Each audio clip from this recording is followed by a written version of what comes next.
महाभारत के 25 अनजान पात्र। यन्न भारते तन्न जगति। यानी जो महाभारत में नहीं है वो जगत में भी नहीं है। यानी इसे ऐसे कह सकते हैं, दुनिया में जो कुछ भी है वो महाभारत में है। इसे विश्व कोश भी कहा जाता है। ये दुनिया का सबसे बड़ा महाकाव्य है। भारत में ही नहीं बल्कि दुनिया भर में महाभारत पर रिसर्च होते रहते हैं। हिंदू धर्म के सबसे बड़े ग्रंथों में से एक श्रीमद् भागवत गीता महाभारत का भी अंश यानी हिस्सा है। वेद व्यास द्वारा रचित महाभारत के किरदारों से देश का बच्चा बच्चा परिचित है। लगभग 1 लाख श्लोकों में फैले महाभारत की महागाथा आती है। कई ऐसे किरदार हैं जिनके बारे में हम जानते ही नहीं या तो बेहद कम जानते हैं, लेकिन इन किरदारों के बिना महाभारत की महागाथा हम समझ ही नहीं सकते। ये किरदार इतने अहम हैं, इन्होंने पूरे घटनाक्रम को प्रभावित ही नहीं किया बल्कि अलग ही मोड़ दे दिया। इन किरदारों को समझे बिना ही महाभारत को समझना नामुमकिन सा है। इस भाग में हम ऐसे किरदार के बारे में बताएंगे कि अगर जो नहीं होता तो अर्जुन पुत्र अभिमन्यु जीवित होते। संसार के सबसे सर्वश्रेष्ठ धनुर्धर अर्जुन, जिनका पितामह भीष्म गुरु द्रोणाचार्य भी कुछ नहीं कर सकते। इस शख्स की वजह से महाभारत में कौरव मृत्यु के सबसे करीब पहुंच गए थे। उसी के कारण कौरव और पांडवों के बीच का संधि का रास्ता बंद करने वाला यही शख्स था, सिंधु नरेश जयद्रथ। आइए जानते हैं कौरव की इकलौती बहन दुशाला के पति जयद्रथ की कहानी। सिंधु प्रदेश, जिसे आजकल पाकिस्तान के सिंध प्रांत से जाना जाता है और जिसकी आज की राजधानी कराची है, उस राज्य के राजा वृद्धक्षेत्र को काफी समय से कोई संतान नहीं हुआ, तो उन्हें अपने वंश की चिंता सताने लगी। पुत्र प्राप्ति के लिए उन्होंने भगवान शिव की तपस्या की। महादेव प्रसन्न होकर वृद्धक्षेत्र को पुत्र का वरदान दिया। भोलेनाथ के आशीर्वाद से मिले इस पुत्र का नाम रखा गया जयद्रथ। बचपन से ही जयद्रथ को हर सुख सुविधा मिलती थी। युवा होने पर जयद्रथ का विवाह हस्तिनापुर की राजकुमारी कौरव की इकलौती बहन दुशाला से हुआ। जयद्रथ को सिंधु प्रदेश का राजा बनाकर उसके पिता वृद्धक्षेत्र तपस्या करने समतल पर्वत क्षेत्र चले गए।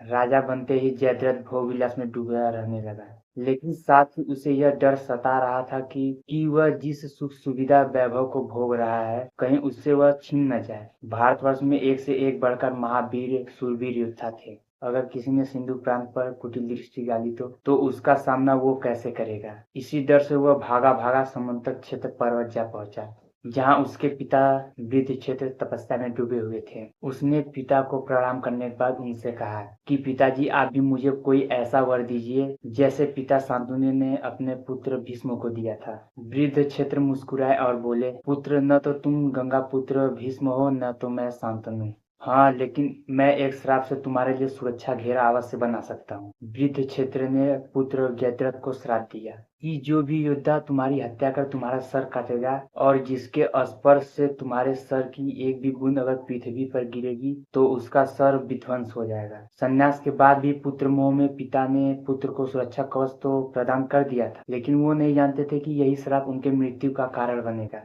दुशाला कौरव की बहन थी तो पांडवों की भी बहन थी। उसका पति सिंधुराज कौरव और पांडव दोनों के लिए प्रिय था। पांडव और जयद्रथ के दुश्मनी के कहानी के पीछे भी सिंधु नरेश की अनियंत्रित वासना थी। पांडव 12 वर्ष के वनवास का कठिन समय काट रहे थे। इसी दौरान एक दिन अपने सेना के टुकड़े के साथ जयद्रथ भी जंगल से गुजर रहा था। वहां पानी भरने जा रही द्रौपदी को देखकर जयद्रथ मोहित हो गया। रथ से उतरकर वह पास आया। द्रौपदी ने अपने ननद के पति को देखकर नमस्कार किया, लेकिन जयद्रथ काम वासना में मंद था। उसने रिश्तों के मर्यादा को तार तार करते हुए द्रौपदी का अपहरण कर लिया और सिंध प्रदेश की तरफ रवाना हो गया। आश्रम में द्रौपदी को ना पाकर धर्मराज युधिष्ठिर ने अर्जुन और भीम को उन्हें खोजने के लिए रवाना कर दिया। इन दो महायोद्धाओं के आगे जयद्रथ कहाँ तक भाग पाता। उसकी इस नीच हरकत को देखकर महाबली भीम उसकी जान ही ले लेते, लेकिन अर्जुन ने उन्हें रोक दिया। द्रौपदी के आदेश पर जयद्रथ के बाल काट दिए गए,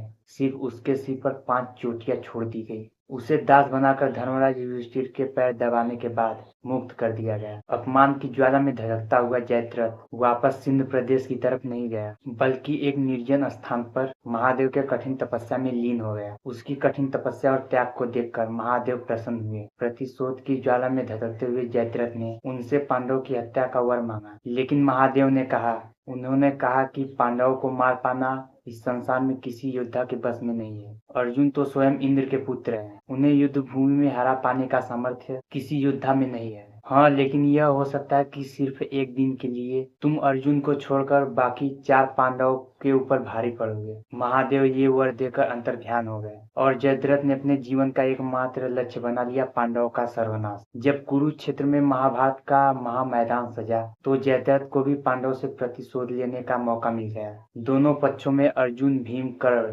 पितामह भीष्म, आचार्य द्रोण जैसे परम योद्धा थे। सिंधु नरेश जयद्रथ इस महायुद्ध में सिर्फ एक अनजाना योद्धा बनकर रह जाता कि उसने उस महापापी पटकथा न लिखी होती जिसने इस धर्म युद्ध के सारे नियमों और आदर्शों को नष्ट कर दिया। पितामह भीष्म को बाणों की सैया पर लेटने के बाद आचार्य द्रोण कौरव सेना के प्रमुख सेनापति बने। भारद्वाज मुनि के पुत्र और परशुराम के शिष्य। द्रोण का सामना करने का सामर्थ्य सिर्फ अर्जुन में था। पांडवों के राजा युधिष्ठिर को गुरु द्रोण अर्जुन के रहते युधिष्ठिर को पकड़ पाने में असमर्थ थे और इसीलिए योजना बनाई गई कि अर्जुन को युद्ध क्षेत्र में युधिष्ठिर से दूर कर दिया जाए। विगर्ध नरेश के नेतृत्व में सक्षत्रपों ने अर्जुन को दूर ले गए। महारथी अर्जुन कहाँ मानने वाले थे। उन्होंने हजारों की संख्या में उपस्थित दुश्मन सैनिकों को गाजर मूली की तरह काट दिया। इधर कौरवों के सेनापति आचार्य द्रोण युधिष्ठिर को पकड़ने के लिए चक्रव्यूह की रचना की। इस चक्रव्यूह को भेद पाने वाले अर्जुन तो दूर चले गए थे। ऐसे में उनका यशस्वी पुत्र अभिमन्यु सामने आया। वह इस चक्रव्यूह में प्रवेश करना तो जानता था लेकिन बाहर निकलना नहीं। महाराज युधिष्ठिर और भीम ने अभिमन्यु से कहा कि वो चक्रव्यूह में प्रवेश करे और उसकी सहायता के लिए सभी पांडव ठीक उसके पीछे होंगे। लेकिन यह वही दिन था जिसके लिए जयद्रथ ने भगवान शिव से वरदान मांगा था। लेकिन जयद्रथ ने महाबली भीम और सभी पांडवों को अकेले ही बाहर रोक दिया। अभिमन्यु तो अंदर आना जानता था लेकिन बाहर नहीं।